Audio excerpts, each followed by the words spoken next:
Mening ismim Kazimova Sabina. Assalomu alaykum hammaga. 24 yoshdaman. Hozirda men grafический dizayner bo'lib ishlayman. Hamda ona tili va adabiyot fakultetiga kirdim. Faqat hayron bo'lmanglar. Iltimos. Men O'zbekistonga Rossiyadan kelgandim.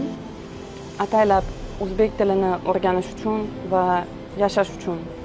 Chunki Rossiyada bo'lganimda, o'zbeklar bilan ishlaganimda men O'zbekiston madaniyatini sevib qoldim hamda Rossiyadagi o'zbeklarga har doim podдержка berishga harakat qilardim.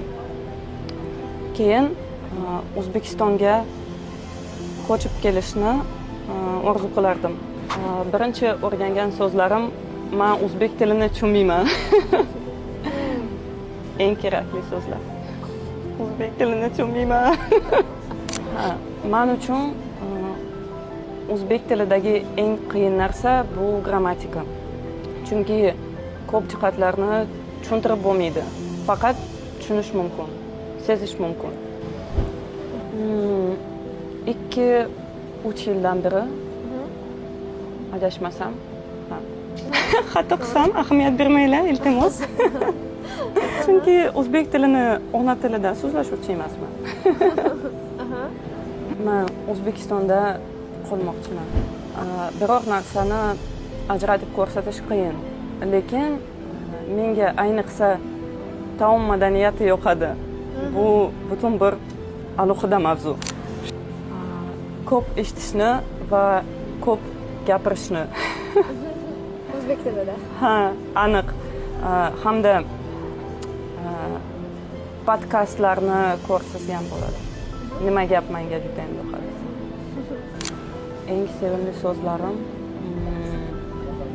o'zbek tilida bilgan barcha so'zlarim. Eng sevimli men uchun. Jingalak bor. O'zbeklarning ona tili bor.